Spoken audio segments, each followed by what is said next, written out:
Our topic for discussion today is adaptive strategies for the new normal in milk and milk products marketing.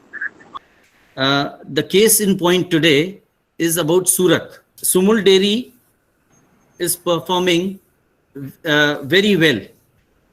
We have with us AGM Marketing, Dr. Manish Bhatt from Sumul Dairy.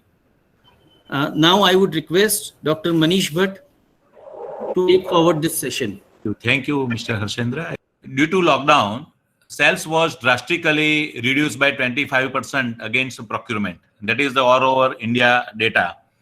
And across India, it was found that sales declined by 20 to 22% against previous year, where other milk products also get declined by 25 to 35% due to close of Horeca segment. That everybody we know. Now, the very good thing which I found that potentiality of milk and milk products. In COVID, what is happening? Pandemic has thrown up the real possibility for our dairy industry to benefit as a large section of consumers may shift from meat-based to dairy-based protein. So it's a we can say that this shift we have to catch. So COVID-19 has made people more aware of the need to adopt a healthy diet, and that is also potentiality. Now, according to Nielsen survey, 14% people unable to buy milk during lockdowns. Now market is open and you have full of potential to go to the market and penetrate your product, but differently. Then what kind of strategy we adopted and how we recovered the market, that we are going to see. Before start the presentation, some thoughts become facts in pandemic. That what we observed, that first of all, customer first know the frontline sales personnel. Then he talk about the product and company. Either whatever the company it would be, either Amul or whatever it may be. But the retailer, first of all, they pick up or contacting the sales personnel. And that's why it's very essential to any sales personnel have to very good contacts into the market. The second thing is market behave same as a doctor, that is observe, diagnose and treatment. Just you go to the market, observe it, and then diagnose is the problem and treatment and treat it. That is the real pandemic, we can say, actions as a marketeer. And third thing we have to keep in mind that you are living through global pandemic. You are not living right now in local pandemic or anything locally is happen, but whatever happen is going to globally, and that pandemic is global. That you have to keep in mind.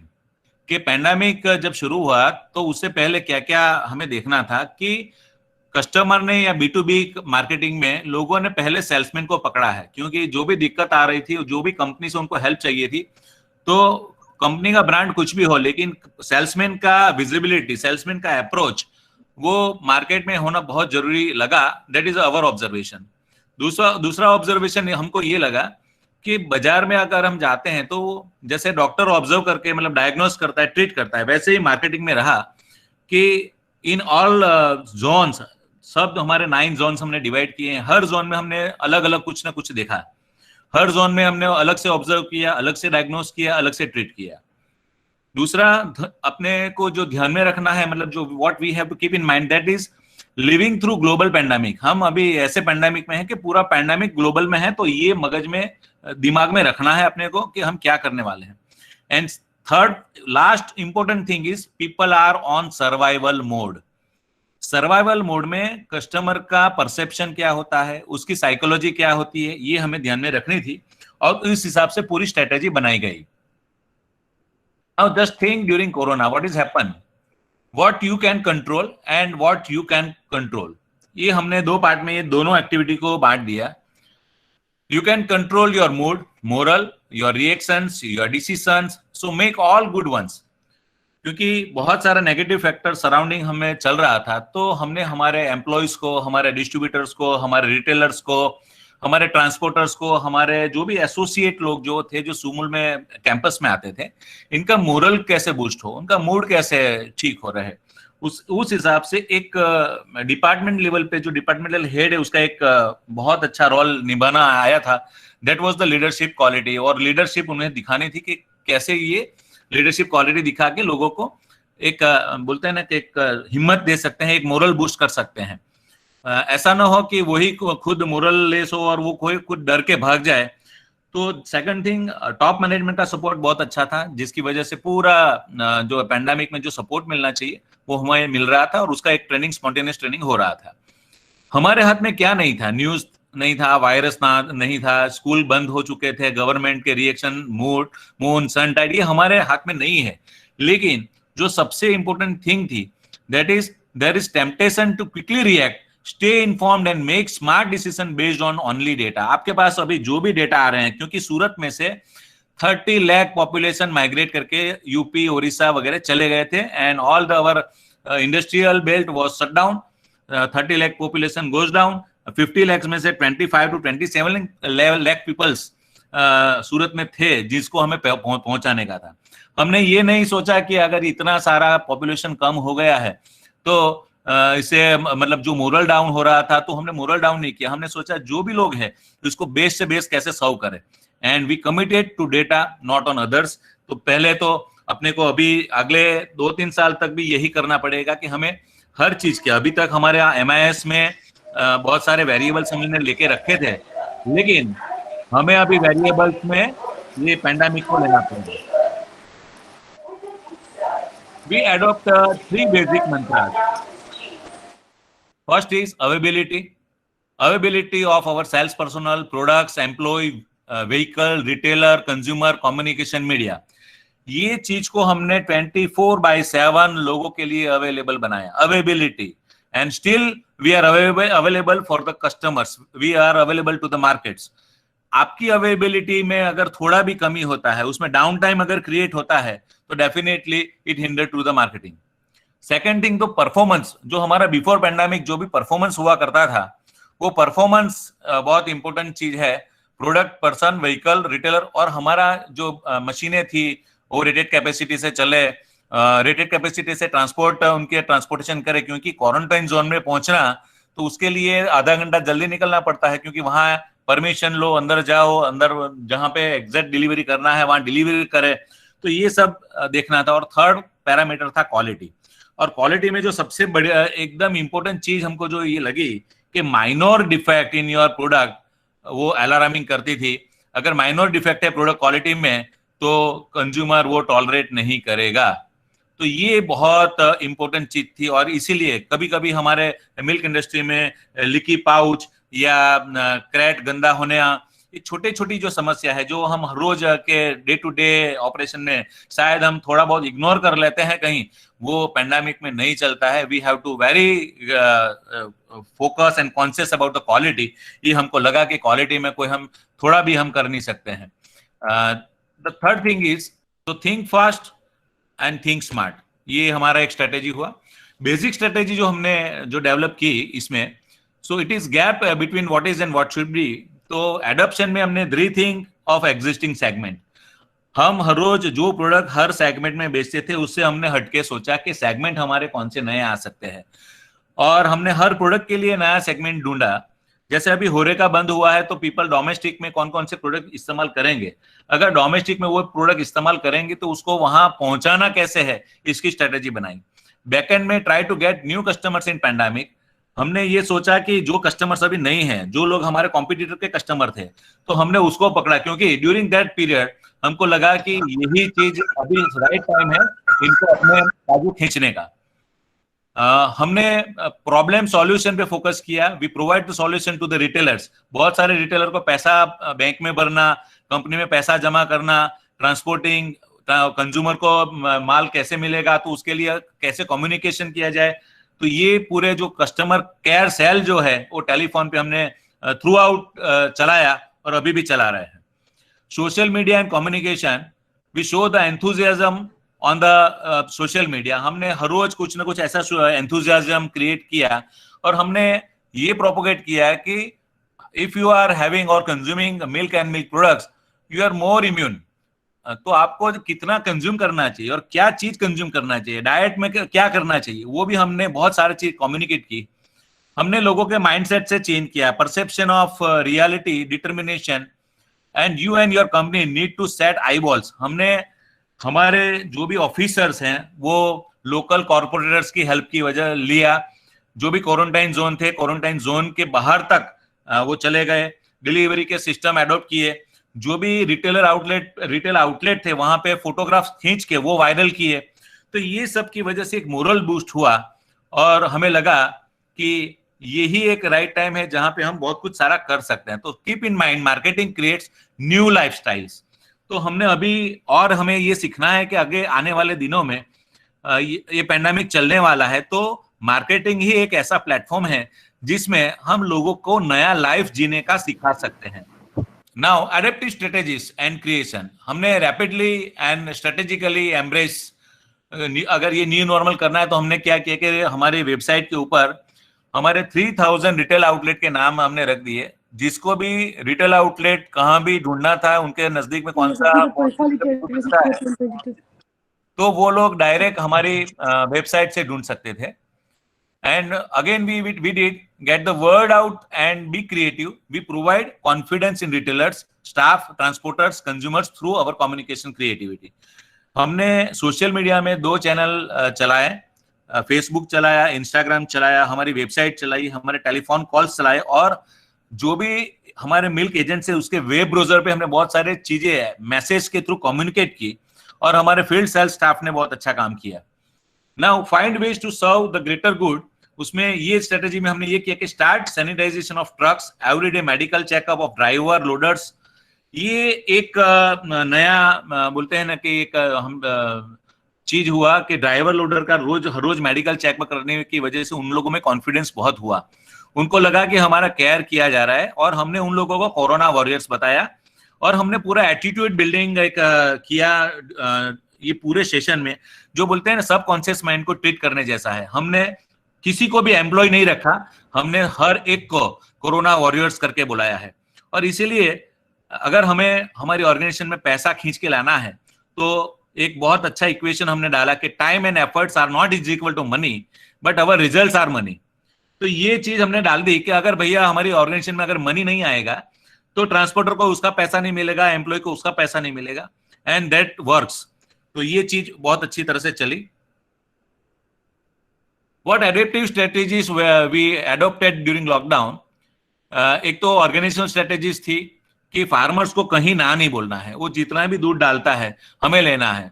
अगर किसी को भी ना बोल दिया और कोई भी चीज पेपर आउट हुआ या फेसबुक में गया तो वो मोरल को इफेक्ट कर सकता है। मार्केटिंग स्ट्रेटेजीज में हमने ये किया कि ऐसा हो रहा था हर रोज जो डिमांड थी प्रोडक्ट की वो एवरीडे इनकंसिस्टेंट हो रही थी, कभी डिमांड बढ़ जाती थी, कभी कम हो जाती थी, कभी रात को आ जाती थी, कभी सुबह में आ जाती थी।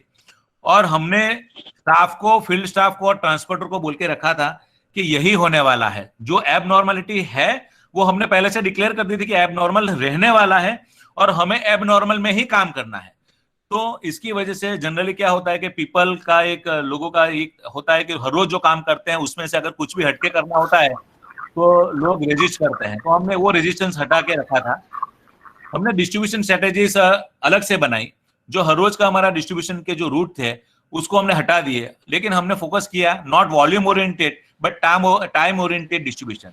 क्योंकि अगर वॉल्यूम सेट करके हमने डिस्ट्रीब्यूशन अगर करते हैं तो वो टाइम पे नहीं पहुंचता, क्योंकि लॉकडाउन में या उसमें बहुत कम आवर्स हमको रिटेल आउटलेट ओपन करने के मिलते थे। और अभी भी हमने वॉल्यूम बेस्ड स्ट्रेटेजी अभी निकाल दी है। हमने सोचा है कि अगर लोगों का बिजनेस चलेगा तो अपना रूट में वॉल्यूम हो जाएगा, तो हमने वॉल्यूम बेस्ड स्ट्रेटेजी जो रूट के लिए हम सेट करते हैं वो पूरी निकाल दी है। तो कॉस्ट कटिंग अभी रूट मैनेजमेंट में नहीं करते हैं। हम सोचते हैं कि अगर माल बिकेगा, मार्केट में माल जाएगा, कस्टमर माल के तरफ अट्रैक्ट होगा, तभी कुछ काम बनेगा। इसीलिए हमारा टोटल फोकस हुआ think about retention strategy. Customer जो अपने बने थे उसको रिटेन कैसे किया जाए। सेकंड थिंग हमने ये देखा कि जैसे जैसे हम नए कस्टमर बनाते गए तो पुराने कस्टमरों का विश्वास बढ़ता गया कि हाँ कंपनी बहुत कुछ अच्छा कर रही है और बहुत लोग यही कंपनी से जुड़ रहे हैं। तो we think about the retention strategy and we got it. Now very key I am giving the key to open for upcoming adoption of new normal. पहले तो अपना पूरा एटीट्यूड जो वर्क्स है उसको पूरा चेंज करना पड़ेगा।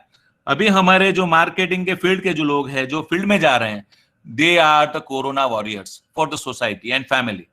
अभी उनको एम्प्लॉय अगर गिनेंगे तो बहुत कुछ हो जाएगा। तो इसीलिए जहां से भी हो सके वहां उनका सम्मान किया जाए, रिस्पेक्ट दिया जाए। बीइंग ए मार्केटिंग हेड, मैंने ऐसे किए हैं कि जहां पे भी हमारे फील्ड स्टाफ के लोग रहते थे वहां पे उनकी सोसाइटी के थ्रू या कोई चैम्बर के थ्रू या कोई कॉर्पोरेटर के थ्रू हमारे एम्प्लॉय को वो सेटिस्फेक्शन दिलवाया है कि वो कोरोना वॉरियर्स है, वो सिंपल एम्प्लॉय नहीं है। तो कॉन्फिडेंस स्पीक्स, अगर कॉन्फिडेंट बिल्ड होता है तो, और हमने बहुत सारे मेडिसिन, इंटरनल आयुर्वेदिक मेडिसिन वगैरह करके हमारे ट्रांसपोर्टर एम्प्लॉय की जो इम्यूनिटी है वो हमने बढ़ाई थी, और उसकी वजह से फायदा ये मिला कि उनका बूस्ट हमें बिजनेस में देखने को मिला। एंड मोरल क्रिएट्स क्रिएटिविटी, ये मोरल की वजह से क्रिएटिविटी क्रिएट हुई। And resources creates motivation, permission and empowering lower people creates miracle. छोटे छोटे लोगों को उसकी टेरिटरी में हमने एम्पावर कर दिया कि आप कैसे काम कर सकते हो और आपके हाथ में क्या क्या पावर है। व्हाट वी री इंजीनियर्ड, हमने पूरा कम्युनिकेशन प्रोसेस को री इंजीनियर किया।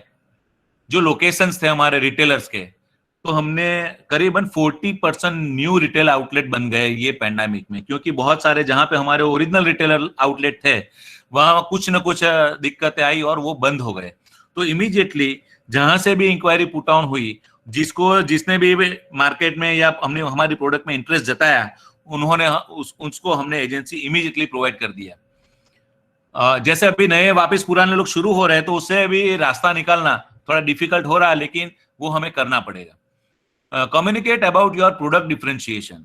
अभी दिक्कत क्या हुआ कि पैंडेमिक में लोगों ने बोल दिया कि we will shift to our origin, मतलब लोगों को लगा कि हमें लूज दूध पीना चाहिए, लोगों को लगा हमें जो देसी हम पुराना खाना खाते थे उसकी तरफ जाना चाहिए, तभी इम्यून बढ़ सकता है। लेकिन लोग भूल गए चुके थे कि लूज मिल्क से पैस्चराइज मिल्क इम्यून पावर ज्यादा देता है।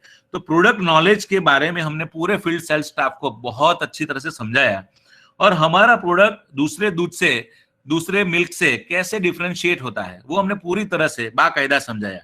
और इसीलिए प्रोडक्ट का नॉलेज होना बहुत जरूरी है, ये पेंडेमिक में हमको ऐसा लगा। Rethink on existing segment for milk and milk products.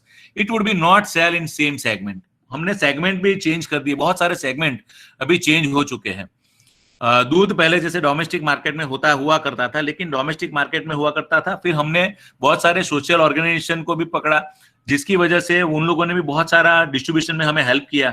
तो चैनल्स हमने बहुत डिफरेंट आइडेंटिफाई किए, और दूध के बारे में जो माइथ्स थे वो हमने डाउट्स क्लियर किए, और trust intervention of the organization. हमने बीच में मेरा एक गोल्डन मिल्क का एक जो वीडियो था, वो वीडियो इतना अच्छा वायरल हुआ, जो आयुष मंत्रालय ने भी एडॉप्ट किया, और 9 लाख उसके व्यूअर्स थे। व्हाट्सएप पे इतना चला गोल्डन मिल्क का रेसिपी, और गोल्डन मिल्क का रेसिपी बढ़ा तो उससे ये हुआ कि दूध का कंजम्पशन बढ़ने लगा। सेकंड थिंग, हमने एक इंटरवेंशन ये किया कि काउ कोलोस्ट्रम को हमने पाउडर में ट्रांसफर करके एक इम्यून पावर लॉन्च किया, और इम्यून पावर को सिर्फ हमने कोविड पेशेंटों को ही दिया, हमने कोई मतलब उसको कॉमर्शियलाइज नहीं किया। इससे क्या हुआ कि लोगों को में एक कॉन्फिडेंस बढ़ा कि जो ऑर्गेनाइजेशन का हम दूध पी रहे हैं, जिसका हम मिल्क एंड मिल्क प्रोडक्ट इस्तेमाल कर रहे हैं, वो कंपनी कोरोना के बारे में बहुत कुछ जानती है। हमने इम्यूनोग्लोबुलिन के ऊपर बहुत काम किया, हमने वायरस कैसे कास्केड होता है उसके ऊपर काम किया, और बहुत सारी टेक्निकल चीजें हमने लोगों को बताई, ताकि लोगों को विश्वास आए कि हाँ, ये कंपनी कोरोना वायरस के बारे में बहुत कुछ जानती है, तो उनके ऑपरेशंस भी बहुत कुछ ऐसे ही होंगे। तो ये ट्रस्ट बिल्डिंग कंज्यूमर के तरफ जो हमने किया, ये बहुत बड़ा री इंजीनियरिंग था। तो मार्केटिंग कम्युनिकेशन इन नटशेल क्या है, इसके बारे में थोड़ा बात कर लेते हैं, और फास्ट में मैं जाता हूं एग्जैक्टली हमारे एक्शंस के ऊपर। तो हमने देखा कि जो प्रोडक्ट जो ऑफरिंग है हमारा, वो ऑफरिंग प्रोडक्ट में हमें क्या करना है, टारगेट किसको करना है, कम्युनिकेशन 1 वे रखना है, 2 वे रखना है, कौन सी वैल्यू हमको लेके जानी है, सेगमेंट में सेगमेंटिंग करना है, टारगेट में क्या है, प्रोडक्ट को पोजीशनिंग क्या देनी है। जो गोल्ड मिल्क को हम अभी तक मलाई वाला दूध बताते थे, अभी इसको क्या बताना है, स्किम मिल्क को क्या बताना है, जो ताजा मिल्क है हमारा है उसको क्या, उसके बारे में क्या बोलना है। तो हर चीज के हमने उसके वैल्यू एडिशन के डायलॉग बना दिए, और वो delivery of value which is really affected to the consumers perception. वो हमने देखा और वो काम किया, उस पे बहुत सारा काम किया हमने। तो अल्टीमेटली जो फिलिप कोटलर ने बोला है वही स्ट्रेटेजी पे हमने काम किया, that is CCDVTP। It means create, communicate and deliver the value to the target market at profit. क्या करना है आपको? Create, communicate and deliver the value to the target market at profit. हमें प्रॉफिट भी लेना है और लेकिन हमें वैल्यूज भी क्रिएट करने हैं अपने प्रोडक्ट के। तो अल्टीमेटली जो क्रिएट द वैल्यू, इसमें अगर पूरे आप देखोगे तो create the value, what is create value? It is ultimately product management. Product के बारे में आप बताओगे लोगों को कि प्रोडक्ट क्या है।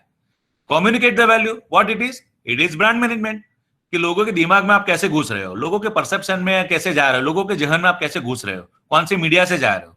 डिलीवर द वैल्यू, अभी डिलीवर द वैल्यू करने के लिए आपका कस्टमर मैनेजमेंट स्टाइल क्या है, आपके पास वेब बेस्ड कस्टमर्स है, टेलीफोन है, क्या है, आप कैसे इसको अप्रोच करते हो।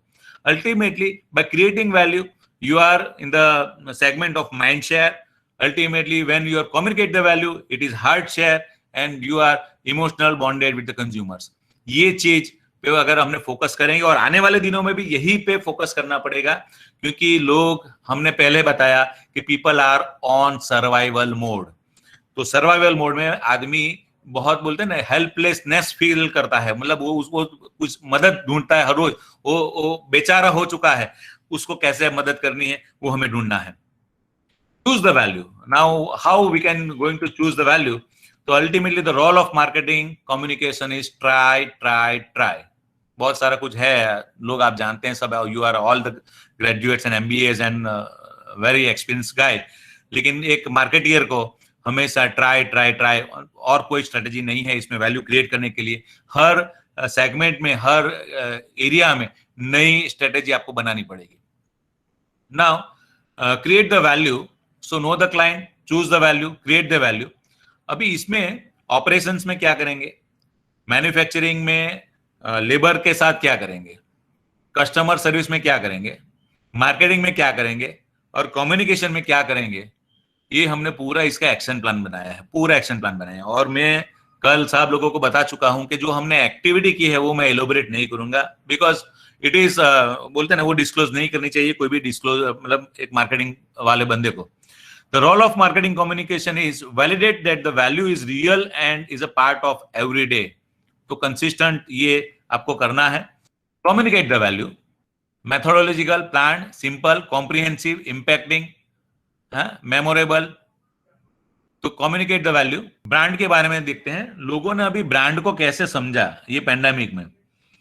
तो लोगों ने ब्रांड को, अगर हमने सर्विस दे रहे हैं तभी ब्रांड एक क्रिएट होती है। लोगों की वजह से लोगों ने हमको देखा, एज अ पर्सन देखा, क्या देखा लोगों ने, तो हमने पाया कि brand is equal to product plus image. Generally हम लोग यही जानते हैं, लेकिन ultimately what proved, brand is equal to values plus added values. So more than just the product or the service, इससे ज्यादा सोचना पड़ेगा। Add the intangible images that come to the mind, जो दिमाग में आप through Facebook, through Instagram, through LinkedIn या through कोई भी आप सोशल मीडिया से, या आपके कोई वेब ब्राउजर से, या आपके ब्रोशर से जा रहे हो लोग, और पेपर ऑलमोस्ट बंद थे, अभी पेपर शुरू हुए, तो अभी आपको क्या करना है, होर्डिंग्स पे क्या चीज लेके जानी है। तो ये सब अभी सोचना पड़ेगा कि आप लोगों से बात कैसे कर रहे हो, कम्युनिकेशन कैसे कर रहे हो, आपकी वैल्यूज जो प्रोडक्ट की है और एडेड वैल्यूज क्या है, तभी आप कस्टमर को रिटेन कर पाओगे। हम एक Kaif Ferrer brand identity prism हम देखेंगे, जो ब्रांड मैनेजमेंट में काम करता है, और इसके लिए हम अमूल का ही एग्जांपल देखेंगे कि अमूल जो ब्रांड नेम है उसकी फिजिक क्या है। तो फिजिक है taste and quality. And what is the personality of brand? Simple and Indian. Now the brand is very sociable in relationship, where the culture is cooperative and sharing. And what the reflection of the brand? That is value oriented. And what is the image of Amul? It's proud Indian and fun loving. तो ultimately एक brand बनाने के लिए और लोगों के दिमाग में एज अ ब्रांड आपको अगर पेनिट्रेट होना है, तो ये प्रिज्म अपने को ध्यान में रखना पड़ेगा। Now what was the growth factors in the history हमने पास्ट में कौन कौन से जो फैक्टर्स थे जिससे सुमूल सक्सेस थी, और आने वाले दिनों में कौन कौन से फैक्टर्स रहेंगे, उसका एक लिस्ट बनाना अभी अपने को पड़ेगा। हमारे वैल्यूज क्या थे, हमारी पॉलिसीज क्या थी, हमारी स्ट्रेटेजीज क्या थी, हमारे स्ट्रक्चर अभी क्या है, सिस्टम अभी कौन सी है, टेक्नोलॉजी कौन सा है, विजन हमने क्या बनाया था, मिशन क्या बनाया था, और अभी ये पेंडेमिक के बाद विजन मिशन को में क्या फर्क आएगा, स्टाफ हमारा जो बिहेवियर मैनेजमेंट था, स्टाफ का स्किल था, उसमें क्या बदलाव लाना पड़ेगा, मैनेजमेंट क्या सोचता था, अभी तक मैनेजमेंट ने जो काम किया, अभी मैनेजमेंट लेवल पे क्या चेंज करने पड़ेंगे, और स्किल डेवलपमेंट और ट्रेनिंग में अभी क्या क्या बदलाव लाने पड़ेंगे पेंडेमिक में, ये सब हमें देखना पड़ेगा। और इसीलिए एक पावरफुल साइंटिफिक डिस्कवरी ये कोरोना में जो पाई गई वो है, be creative and turn your service और प्रोडक्ट इनटू अ पिक्चर। आप जो भी कुछ बोलते हो इसको पिक्चर में कन्वर्ट कीजिए और उसको सोशल मीडिया में डालते जाइए। हमने इवन दूध के पाउच कैसे काटेंगे पैंडेमिक में, उसका इस्तेमाल कैसे करेंगे, कब परचेस करेंगे, बिफोर सनलाइट क्यों परचेस करेंगे, सब चीजें, छोटी छोटी चीजें हमने लोगों को बताई और इसका बहुत बड़ा इंपैक्ट हमें देखने को मिला। सेल विथ इमोशन, अभी तक हमारा जो सेल था वो हमने डिस्ट्रीब्यूशन कर दिया, लोगों को दूध चाहिए, लोगों ने दूध ले लिया। अभी दूध ऐसे नहीं बिकेगा, अभी इमोशन, जैसे पहले के जमाने में लूज मिल्क वाला घर पे आके बहन कैसी है, भाई कैसे हैं, ऐसे करके जो दूध बेचता था, वैसे वापिस ये पैक मिल्क के साथ भी करना पड़ेगा, ऐसा हमें लग रहा है। तो Tom Peter says reimagine everything because we are in a brawl with no rules.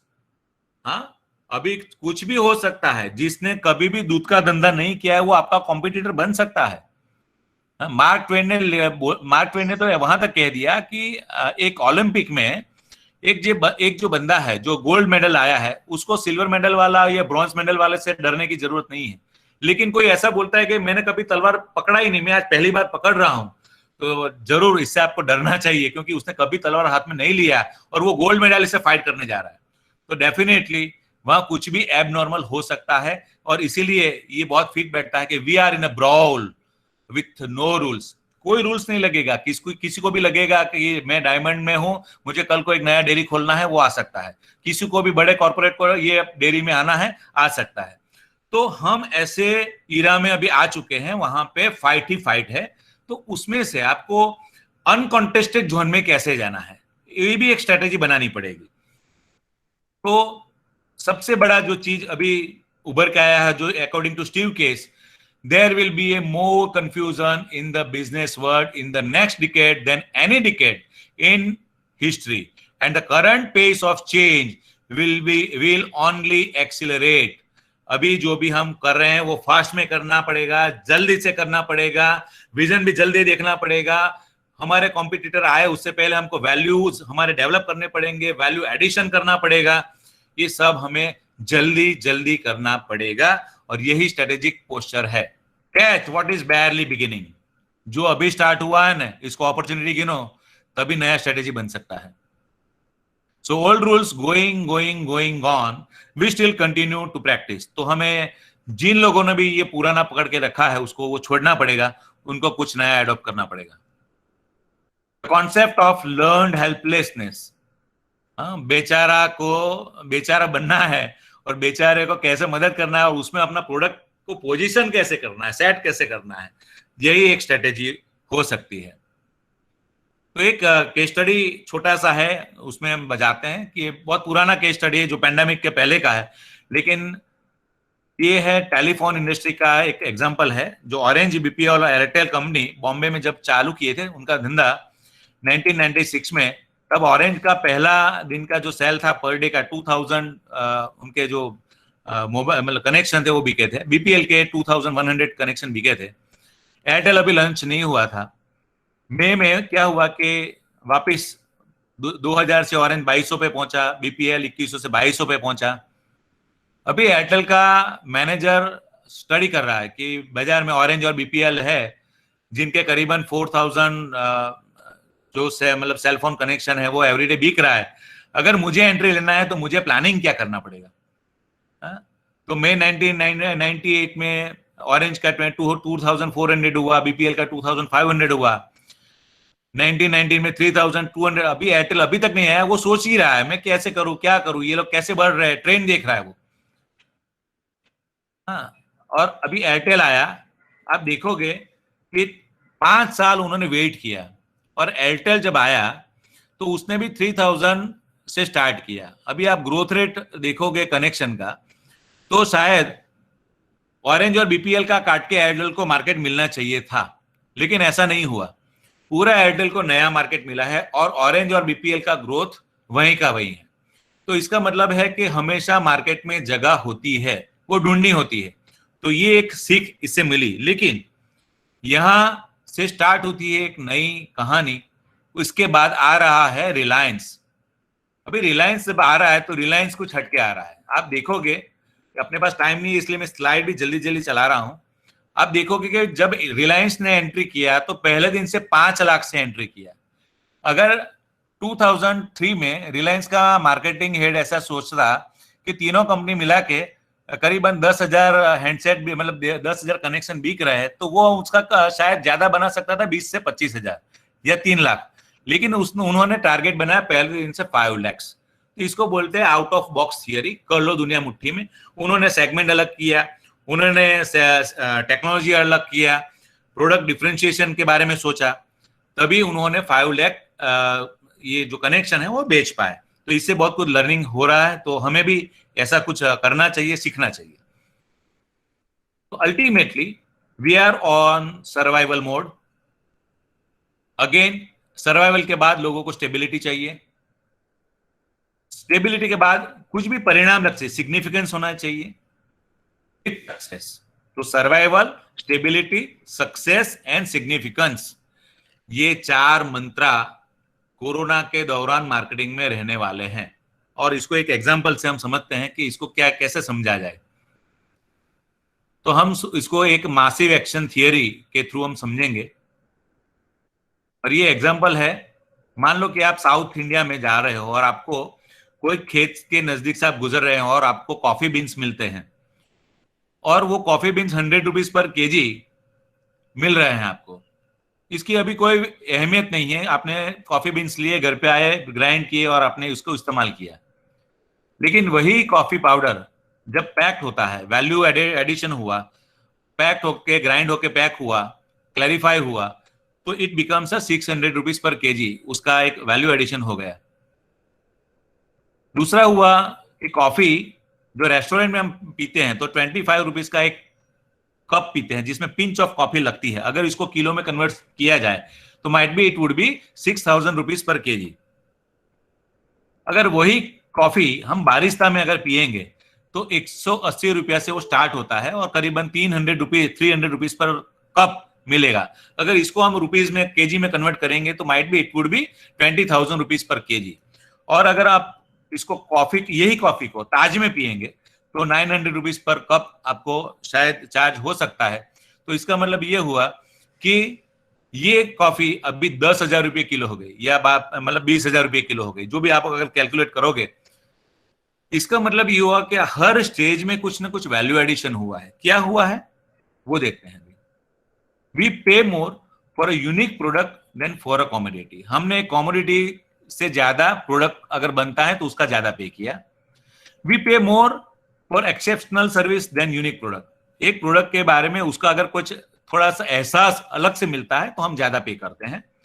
And when we pay more for unique experience than exceptional service, एक जो हमारे दिमाग में परसीव्ड क्वालिटी है, अगर उसके ऊपर कुछ सर्विस बियॉन्ड इट मिलता है तो हम उससे ज्यादा पे करने को हम राजी राजी हो जाते हैं, मतलब हैप्पी हो जाते हैं। तो इसीलिए ये मीनिंगफुल ट्रांसफॉर्मेशन होना चाहिए। तो कॉफी रोबिन्स लेके ताज तक पहुंची तो एक मीनिंगफुल ट्रांसफॉर्मेशन बीच में हुआ है। तो ये मीनिंगफुल ट्रांसफॉर्मेशन हमारे प्रोडक्ट में कैसे हो सकता है? जब हम मिल्क बेचते हैं, हम जब पनीर बेचते हैं, जब दही बेचते हैं, सारी दूध की और दूध की प्रोडक्ट बेचते हैं, तो मीनिंगफुल ट्रांसफॉर्मेशन कैसे होगा वो हमें ढूंढना पड़ेगा। तो the greatest value is created, people provide meaningful transformation, receive greatest compensation and least competition। अगर आपको कंपटीशन से बाहर आना है तो आपको एक ट्रांसफॉर्मेशन का प्रोसेस मार्केट को देना पड़ेगा, और तभी आप कुछ कर सकते हैं। तो इसीलिए आपकी प्रोडक्ट को कमोडिटी के लेवल से आपको ले जानी पड़ेगी प्रोडक्ट लेवल पे, प्रोडक्ट लेवल से आप लेके जाइए सर्विस लेवल पे, सर्विस लेवल से लेके जाइए एक्सपीरियंस लेवल पे, और एक्सपीरियंस लेवल से लेके जाइए ट्रांसफॉर्मेशन लेवल तक। तो ये पूरा स्टेप्स हमने देखा है, तो ऐसे मार्केट में हमें मूव करना पड़ेगा। So ask yourself, am I providing my associates with just a commodity के ट्रांसफॉर्मेशन प्रोवाइड करते हो आप? इसमें आपको डिफरेंशिएट करना पड़ेगा। यही बेसिक स्ट्रेटेजी है।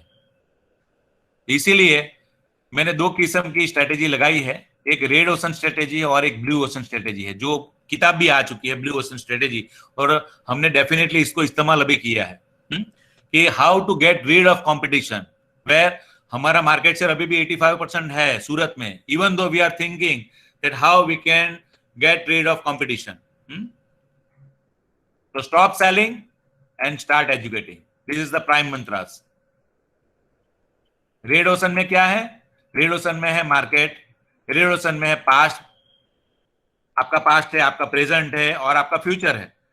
आगे क्या करूंगा, पहले क्या किया था, उसमें परसेंटेज डालोगे, कंपटीशन में आओगे, स्कीम डालोगे, यहीं से आपका छुटकारा होगा ही नहीं। कॉम्पिटिटर ने 10% डिस्काउंट दिया तो आप 12% दोगे, उसने 12 दिया तो आप 15% दोगे, तो इसमें से आप बाहर नहीं आ पाओगे। Where what is in blue ocean strategy, कि अगर ब्लू ओशन स्ट्रेटेजी आप क्रिएट करते हो, ये 2 स्लाइड है लास्ट में और बाद में फिर हम क्वेश्चन आंसर करेंगे। तो red versus blue, red ocean strategy में you are compete in the existing market, beat the competition, exploit the existing demand, make the value, cost, trade off, ये करेंगे। लेकिन ब्लू ओशन में क्या करेंगे?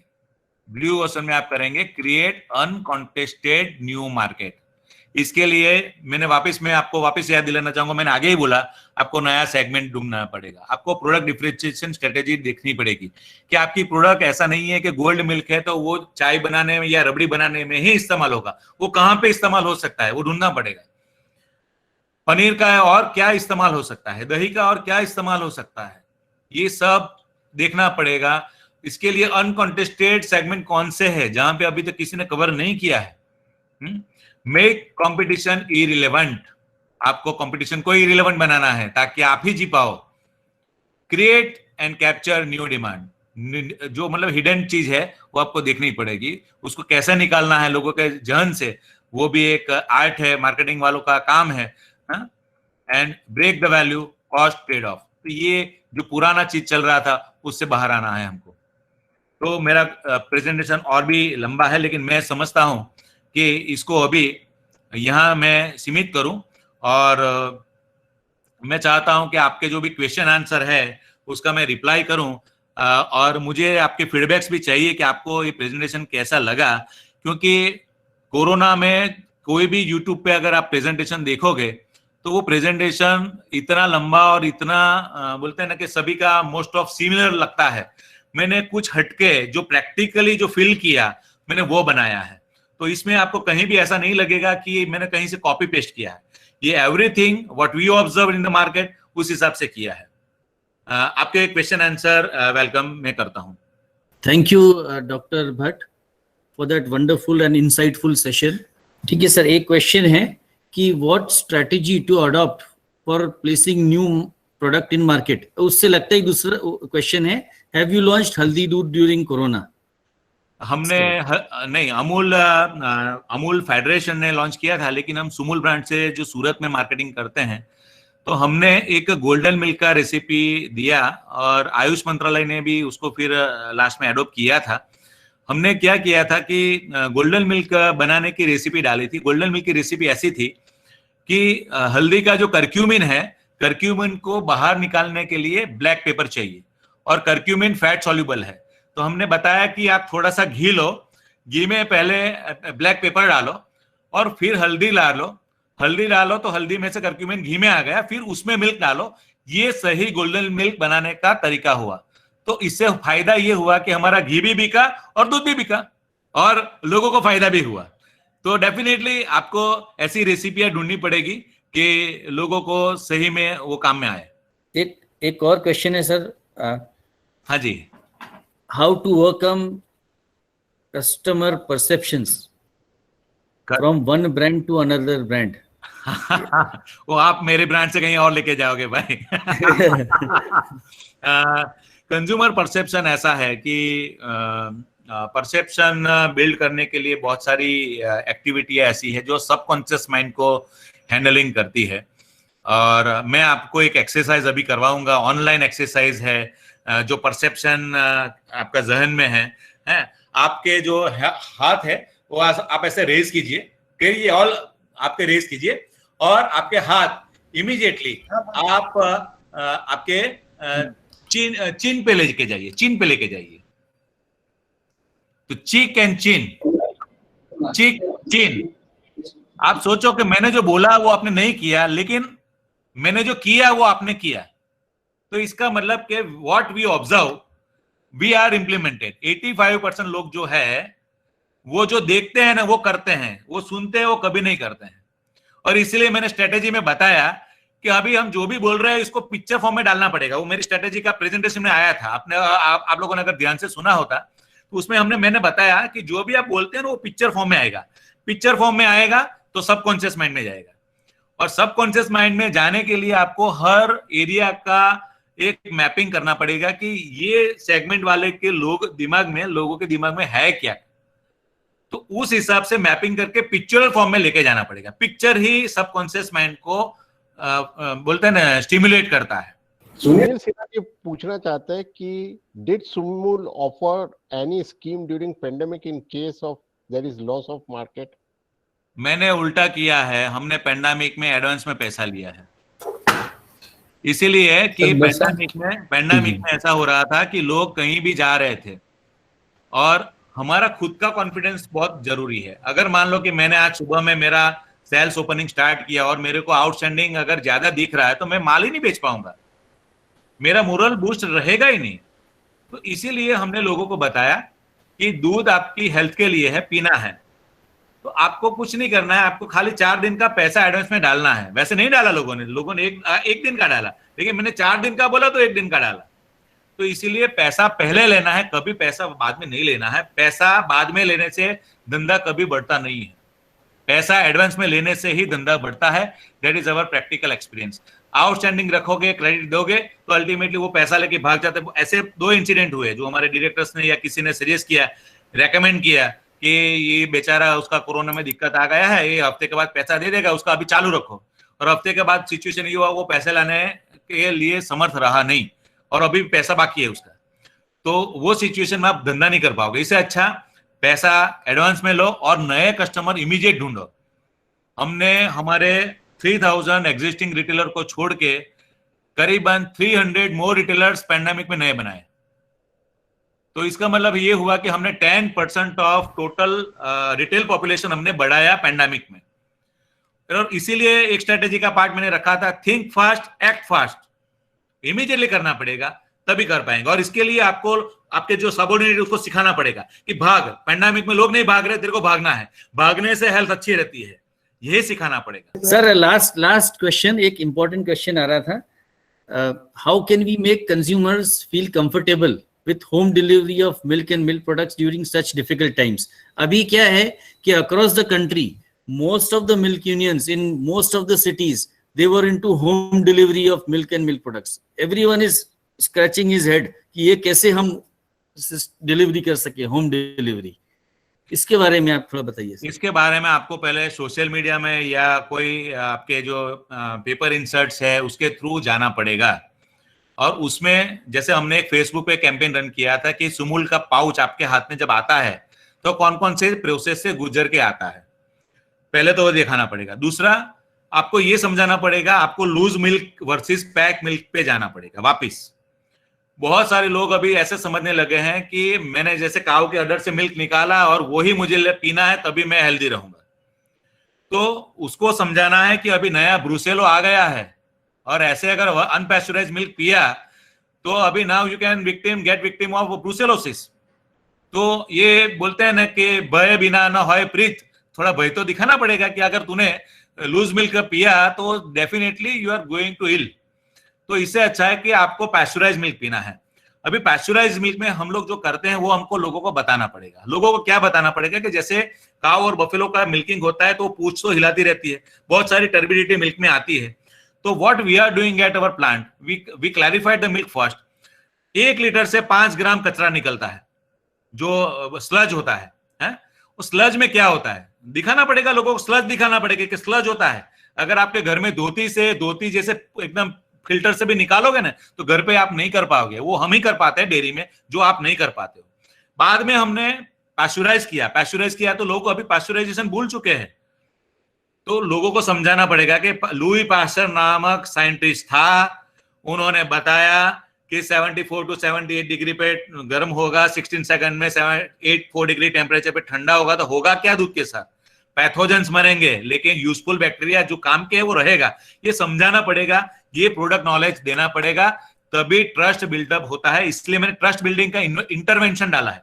और इसीलिए हमने ये प्रोडक्ट, हमको पता है ये काऊ कोलेस्ट्रम का प्रोडक्ट है, और काऊ कोलेस्ट्रम को पाउडर हमने बनाया, हमने कोविड पेशेंट को दिया। हमने पेपर में जानबूझ के डाला। लोगों ने इतना इंक्वायरी किया कि हमको चाहिए चाहे कितना भी प्राइस हो। हमने बोला नहीं, हम खाली कोविड पेशेंट को देंगे।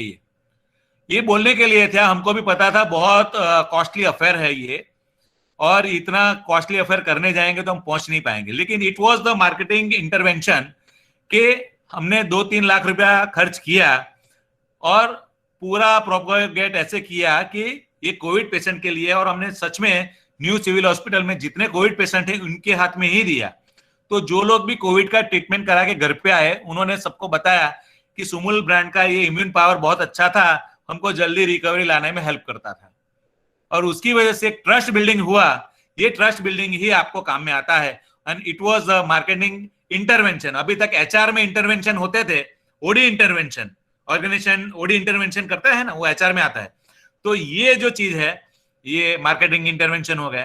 तो ऐसे मार्केटिंग इंटरवेंशन आपको भी ढूंढने पड़ेंगे। जैसे हम पहले अभी तक सुमुल हेल्दी बेबी कॉन्टेस्ट किया करते थे इंटरवेंशन में, लेकिन ये बार हमने साइंटिफिक इंटरवेंशन किया लोगों के विश्वास दिलाने के लिए कि आपको सही में ये दिनों में क्या क्या करना पड़ेगा।